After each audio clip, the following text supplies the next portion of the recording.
प्रिय छात्र छात्राओं, नमस्कार। ऑक्सफोर्ड ऑनलाइन क्लासेज में आपका स्वागत है। तो पिछले वीडियो में हमने प्रथम पाठ सूरदास के 2 पदों का अध्ययन किया, साथ साथ ही उनके महत्वपूर्ण प्रश्नों की जो PDF है मैंने आपको उसके साथ ही डाल दी थी। उसमें महत्वपूर्ण प्रश्नों का ही चयन है। कुछ क्वेश्चन मैं इसमें छोड़ भी दिए हैं, तो उनसे आपको कोई प्रयोजन नहीं है। केवल इन्हीं प्रश्नों पर आपको विशेष ध्यान केंद्रित करना है। यदि किसी को कहीं पर कोई प्रॉब्लम आए तो मुझसे कांटेक्ट कर सकते हैं। मैं आपका नंबर सेंड कर दूंगा, यहाँ पर आपको मिल जाएगा। मैंने देखा कि कुछ छात्र अपनी मर्जी से ही इनका अनुवाद करके ला रहे हैं, तो कि मैंने आपको व्याख्याएं PDF में डाल दी हैं। यदि आप ऐसा करेंगे तो हिंदी में अच्छे अंक आने की उम्मीद बहुत कम हो जाती है। हिंदी में अंक कैसे प्राप्त करें, इसका तरीका क्या है? यदि इस पद को हम पढ़ करके उसका सामान्य सा यदि अर्थ लिख देते हैं तो उससे हम केवल 50% अंक ही प्राप्त कर पाएंगे। 20 अंक आपके शतरांक के हो जाते हैं, हो जाता है 70%, रह जाता है 30। ये 30% अंक कहाँ से आएंगे? इसका क्या तरीका है? तो सबसे पहली चीज, एक वाक्य है, सार सार को गही रहे और थोथा दे उड़ाए। इसमें से हमें सार तत्व को ग्रहण करना है और थोथा, व्यर्थ की जो चीजें हैं उनको छोड़ दो। अब सार को गहे रहे, सार को ग्रहण कैसे करना है? जिस प्रकार दूध होता है, दूध में क्या निहित है? घी। घी क्या है? सार है। क्या दूध में उंगली डाल करके घी को देखा जा सकता है, घी को प्राप्त किया जा सकता है? नहीं। घी को प्राप्त करने के लिए, सार रूपी घी को प्राप्त करने के लिए दूध को निकालना पड़ेगा, गर्म करना पड़ेगा, जमाना पड़ेगा, मथना पड़ेगा, तब जाकर मक्खन निकलेगा। मक्खन को भी तपाना पड़ेगा, तब जाकर के हमें इस घी की अर्थात सार की प्राप्ति होती है। तो जिस प्रकार घी को प्राप्त करने के लिए हमें बहुत सी प्रक्रियाओं से गुजरना पड़ता है, उसी प्रकार इन पदों में भी सार निहित है, मूल भाव निहित है। उस जो सार को ग्रहण कर जाते हैं वो 30% अंक को प्राप्त कर लेते हैं, तब जाकर के हम 100% पर पहुंचते हैं। लेकिन हम रह जाते हैं 70% तक ही, क्योंकि केवल इसके सामान्य अर्थ को ग्रहण कर लेते हैं और सार तत्व को भूल जाते हैं। तो जिस प्रकार यहाँ पर हमने एक प्रक्रिया के दौर से गुजरना पड़ा, उसी प्रकार इन पदों में से भी सार तत्व को ग्रहण करने के लिए एक प्रक्रिया है। उस प्रक्रिया से हमको गुजरना पड़ेगा, तब जाकर के हमें सार तत्व की प्राप्ति होती है। तो साहित्य में किस प्रकार से उस सार तत्व को ग्रहण किया जाए, उसकी प्रक्रिया क्या है, उसका तरीका क्या है, तो उसके लिए हमारे विद्वानों ने, हमारे आचार्यों ने एक मार्ग बहुत पहले प्रशस्त कर दिया, लेकिन उसको कोई बतलाता नहीं, केवल डायरेक्ट पढ़ा करके छुट्टी कर दी जाती है और उसका खामियाजा छात्रों को भुगतना पड़ता है। तो सार तत्व को ग्रहण करने का तरीका क्या है, शास्त्रों में क्या बतलाया गया है? तो शास्त्रों में बतला गया शब्द शक्ति। शब्द शक्ति क्या है? शब्द का अर्थ ही उसकी शक्ति होती है, और शब्द अनेकार्थी होते हैं जो वाक्य में प्रयुक्त होकर के अपने अपने भिन्न भिन्न अर्थों को प्रकट करते हैं। कौन सा शब्द कौन सा अर्थ प्रकट करता है, ये वाक्य में प्रयुक्त होकर के ही इसका बोध होता है, स्वतंत्र रूप से इसका ज्ञान नहीं होता। तो शब्द का अर्थी शक्ति और शब्द शक्ति तीन है। पहली अविधा, लक्षणा और व्यंजना। अविधा क्या है? सीधा साधा अर्थ। इन पदों को पढ़ करके जिस सामान्य अर्थ को हम ग्रहण करते हैं वो सीधा साधा या सामान्य अर्थ या वाच्यार्थ कहलाता है या मुख्यार्थ कहलाता है। ये एक आधार है उस मूल तत्व को प्राप्त करने के लिए। उस मूल तत्व को प्राप्त करने के लिए अविधा अर्थात सीधा साधा अर्थ एक आधार है, इसका ज्ञान होना परम आवश्यक है। दूसरी है लक्षणा, जहां पर लक्षणों के आधार पर अर्थ ग्रहण किया जाता है, वहां पर लक्षणा शब्द शक्ति होती है और वो अर्थ जो प्राप्त होता है उसको लक्ष्यार्थ कहते हैं। और जहां पर सीधा साधा अर्थ ने लगा करके ने लक्षणों के आधार पर अर्थ लगा करके कोई अन्य अर्थ की प्राप्ति हो जाती है वो व्यंजना शब्द शक्ति कहलाती है, और इससे प्राप्त होने वाला अर्थ व्यंग्यार्थ कहलाता है। तो इन पदों में सीधा साधा अर्थ तो है ही, लेकिन लक्ष्यार्थ और व्यंग्यार्थ भी समाहित हैं। तो लक्ष्यार्थ और व्यंग्यार्थ को प्राप्त करना, और प्राप्त कैसे होगा? ऐसे सामान्य अर्थ से। इसके लिए हमें बुद्धि विवेक का सहारा लेना पड़ेगा, सोचना पड़ेगा, चिंतन करना पड़ेगा, तब जाकर के हमें लक्ष्यार्थ और मुख्यार्थ की प्राप्ति होती है, व्यंग्यार्थ की प्राप्ति होती है।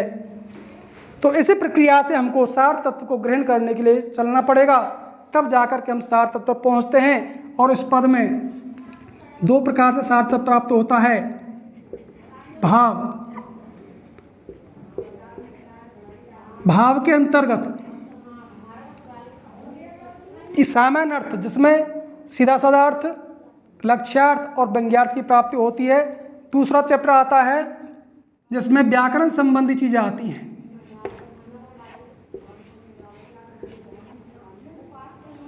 जो विशेष रूप से हमें इसमें से जानकारी निकालनी पड़ती है, कहाँ पर किस व्याकरण का प्रयोग किया गया, कौन सा अलंकार है, कौन सा छंद है। तो ये कहलाता है इसका कला पक्ष। तो भाव पक्ष और कला पक्ष। तो भाव पक्ष के अंतर्गत ये तीन अर्थ प्राप्त करने होते हैं, जिसमें सीधा साधा अर्थ है, लक्ष्यार्थ और व्यंग्यार्थ है। उसके अलावा दूसरा पक्ष होता है इसका कला पक्ष, जिसमें व्याकरण का कौन सा समावेश किया गया है। तो इन सभी पक्षों को स्पष्ट करना ही परम आवश्यक होता है, तब जाकर के हम हिंदी में 100% अंक की प्राप्ति के लिए तैयार होते हैं। तो देखिए, इससे पहले हमने दो पदों का अध्ययन किया। अब तीसरा पद है संदेशन मधुबन कूप भरे, अपने तो पठवत नहीं मोहन, हमरे फिरी न फिरे, जिते पथिक पठ ए मधुबन को बहुर न शोध करे, कै वे श्याम सिखाई प्रमोधे, कै कहूँ बीच मरे, और कागद गरे मेघ मसिखूटी, सर दब लाग जरे, और सेवक सूर लखन को आंधो, पलक कपाट अरे, संदेशनी मधुबन कूप भरे। तो देखिए प्रसंग कहाँ का है, वार्ता कहाँ की चल रही है। उद्धव जी गोपियों को समझाने के लिए ब्रज में जाते हैं। गोपियों का और उद्धव का वार्तालाप चल रहा है। गोपी उद्धव से कहती हैं कि हमने श्री कृष्ण को बहुत से पत्र लिखे, लेकिन उन्होंने हमारे एक भी पत्र का प्रत्युत्तर नहीं दिया, जवाब नहीं दिया। तो उनके इस प्रकार के उपेक्षापूर्ण व्यवहार पर वे कटाक्ष करते हुए क्या कह रही हैं कि संदेशनि मधुवन कूप भरे। यहाँ पर अतिशयोक्ति अलंकार है। अतिशयोक्ति अलंकार कहाँ पर होता है? जहाँ पर किसी बात को बढ़ा चढ़ा करके वर्णन किया जाता है। तो पहला ही पद संदेशनि मधुवन कूप भरे। संदेशनि संदेश, पत्र, मधुवन मथुरा के, कूप मीन्स कुएं, भरे मीन्स भर गए। कि हे उद्धव, हमने श्री कृष्ण को अत्यधिक पत्र लिखे, इतने पत्र लिखे कि उन संदेशों से मधुवन मथुरा के कूप भरे, कुएं भी भर गए होंगे। तो क्या पत्रों से कुएं भर सकते हैं? नहीं, लेकिन यहाँ पर बड़ा चढ़ा करके वर्णन किया गया है, इसलिए यहाँ पर कौन सा अलंकार हुआ? अतिशयोक्ति। तो हे उद्धव, हमने श्री कृष्ण को अत्यधिक मात्रा में पत्र लिखे, इतने पत्र लिखे कि उन पत्रों से शायद मथुरा के कुएं भी भर गए होंगे, लेकिन उन्होंने एक भी पत्र का जवाब नहीं दिया। जवाब देना तो दूर की बात, अपने तो पठवत नहीं मोहन, हमरे फिरी न फिरे। उन्होंने उन पत्रों के उत्तर देने के लिए अपना कोई भी दूत नहीं पठवत, नहीं भेजा। मोहन श्री कृष्ण ने, मोहन अर्थात भगवान श्री कृष्ण ने उन संदेशों का उत्तर देने के लिए अपना कोई दूत, अपना कोई संदेश वाहक हमारे पास नहीं भेजा। और हमरे फिरी न फिरे, अपितु हमने जो भेजे वे भी फिरी न फिरे, वे भी वापस लौट करके नहीं आए। उनका क्या हुआ? जिते पथिक पठे मधुवन को, जितने पथिक, जितने राहगीर हमने मधुवन को, मथुरा को भेजे, जितने संदेश वाहक हमने मथुरा की ओर भेजे, बहुरी न शोध करे। उन्होंने, बहुरी मीन्स फिर से, न शोध करे, उन्होंने दोबारा से हमारी सुध नहीं ली। वो वापस घर की ओर लौट करके नहीं आए। कै वे श्याम सिखाई प्रमोदे, कै या तो भाई वे श्याम भगवान श्री कृष्ण ने सिखाई, सिखा करके, या तो उन्हें भगवान श्री कृष्ण ने सिखा करके प्रमोदे में अपने बस में कर लिया, या तो श्री कृष्ण ने उन्हें सिखा करके अपने बस में कर लिया। कै कहूँ बीच मरे, कै या कहूँ कहीं बीच रास्ते में मर गए। या तो भगवान श्री कृष्ण ने उन्हें सिखा करके अपने बस में कर लिया, कह कहूँ बीच मरे, कह कहीं बीच रास्ते में ही उनको मौत आ गई, बीच रास्ते में मर गए। इसके अलावा वे कहने लगी ऐसा नहीं है तो कोई दूसरा कारण हो सकता है। क्या हो सकता है? कि कागद गरे मेघ मसीखूटी सरदब लाग जरे। कि कागद गरे मेघ, मेघ मीन्स वर्षा के कारण, अत्यधिक वर्षा के कारण कागद गरे, मथुरा के संपूर्ण कागज गल गए होंगे। या मसीखूटी, मसी मीन्स स्याही, खूटी सूख गई होगी, समाप्त हो गई होगी। या तो मथुरा के संपूर्ण कागज जल करके समाप्त हो गए होंगे, गल करके समाप्त हो गए होंगे। या मसीखूटी, स्याही सूख गई होगी।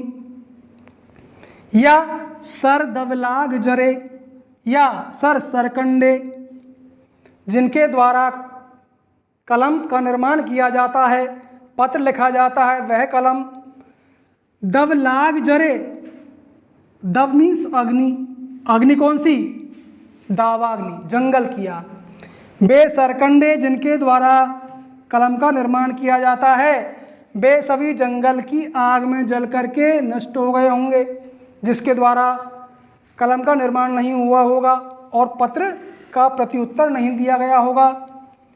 सेवक सूर लिखन को आंधो,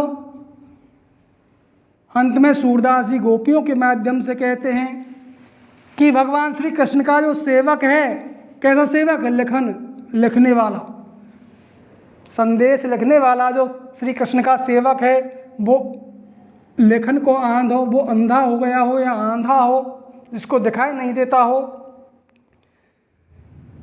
पलक कपाट अरे, जिसने अपने पलक रूपी कपाट मीन्स किवाड़ों को, अरे मीन्स अड़ा रखा हो, अर्थात सूरदास जी गोपियों के माध्यम से कहते हैं कि भगवान श्री कृष्ण का जो सेवक है, पत्रों को लिखने वाला जो है, वह आँखों का अंधा है, जिसने अपने पलक रूपी किवाड़ों को बंद कर रखा है। इस प्रकार वे पत्रों का प्रत्युत्तर देने में असमर्थ हैं। इस प्रकार गोपियाँ उद्धव जी को प्रश्नों का जवाब या पत्रों का उत्तर नहीं देने के विविध प्रकार के कारण बतलाती हैं। अगला पद, ऊधो मन माने की बात।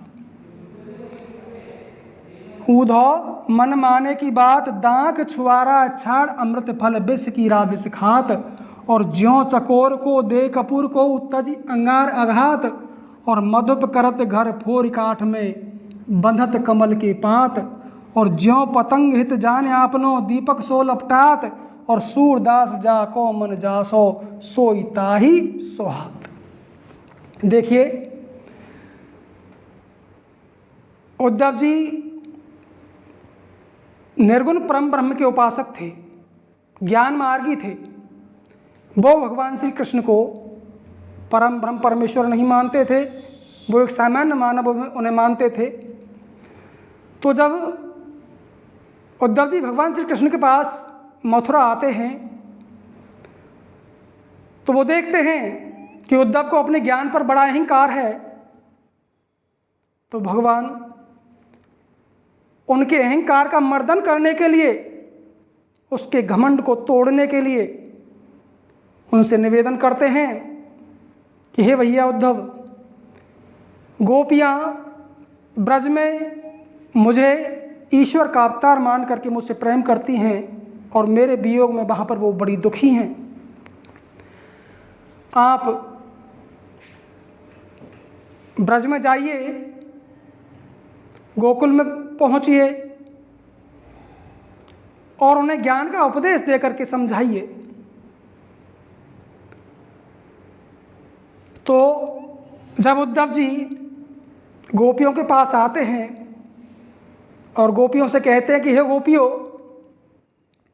कृष्ण कोई परम ब्रह्म परमेश्वर नहीं है, वो एक सामान्य मानव है, इसलिए तुम्हें उसके प्रेम में व्यथित होने की आवश्यकता नहीं है, तुम उसे छोड़ दो और ज्ञान मार्ग के उपदेश को ग्रहण करो। उद्धव के इस प्रकार के प्रवचनों को सुन करके गोपियाँ उद्धव जी को क्या उत्तर देती हैं, क्या जवाब देती हैं, उसी का चित्रण इस पद में किया गया है। उद्धव मन माने की बात। हे उद्धव, ये तो मन के मानने की बात है। किससे प्रेम किया जाए, किसको छोड़ दिया जाए, कौन प्रेम के योग्य है, ये तो मन के मानने की बात है, तो मन का विषय है। हम श्री कृष्ण से प्रेम करते हैं, वो हमें प्रिय है, वो जैसा भी है हमें अच्छा लगता है, हमारे मन को भाता है, इसलिए हम उसको किसी भी स्थिति में नहीं छोड़ सकती। किसी प्रकार नहीं छोड़ सकती। अपनी इस बात को प्रमाणित करने के लिए गोपियाँ विभिन्न दृष्टांतों का उदाहरण देती हैं। किस प्रकार से उद्धव जी को समझाती हैं कि दाग छुआरा छाड़ अमृत फल विष कीरा विष खात।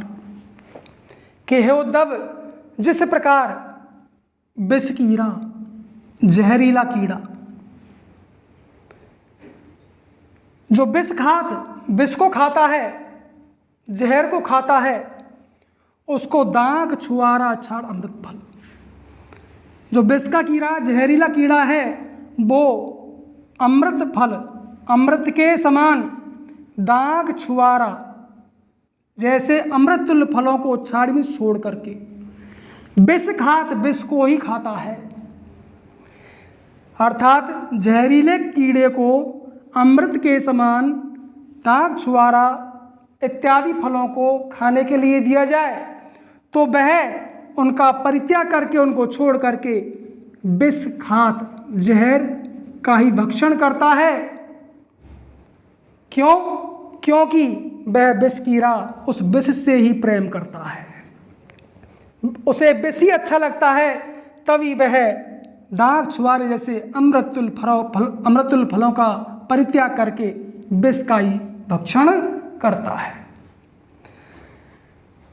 दूसरा दृष्टांत देती हैं, ज्यों चकोर को दे कपूर को तजी अंगार आघात।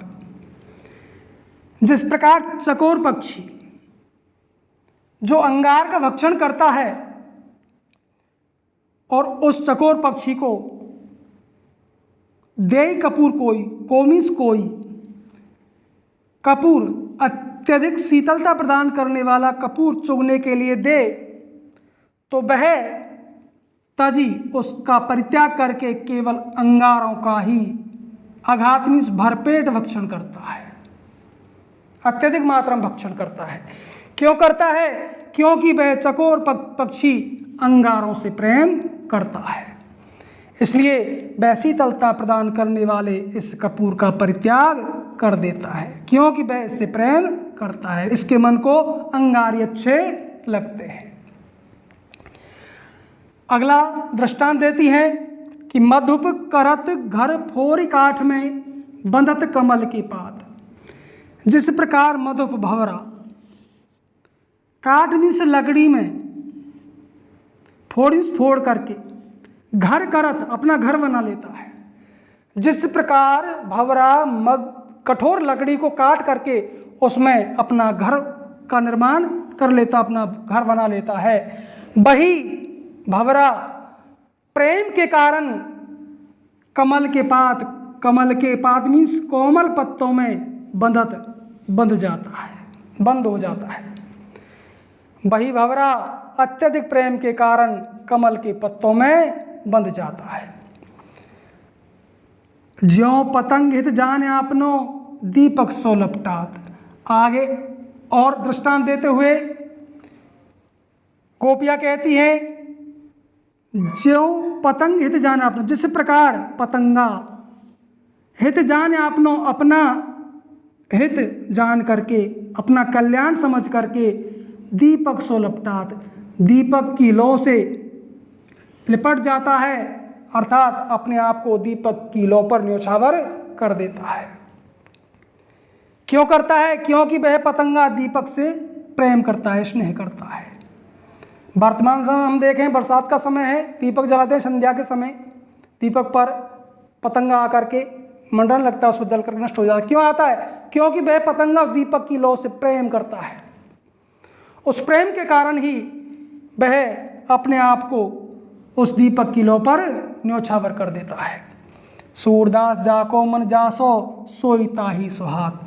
गोपियाँ सूरदास जी गोपियों के माध्यम से कहते हैं, हे उद्धव, जाको मन जासो, इस संसार में जिसका मन जिससे लग जाता है, सोई ताही सुहात, सोई वही ताही उसको सुहात से अच्छा लगता है, वही उससे अच्छा लगता है। इसलिए हे उद्धव, कृष्ण जैसे भी हैं वो हमें प्रिय हैं, हम उनको छोड़ करके आपके ज्ञान मार्ग के उपदेश को ग्रहण नहीं कर सकती।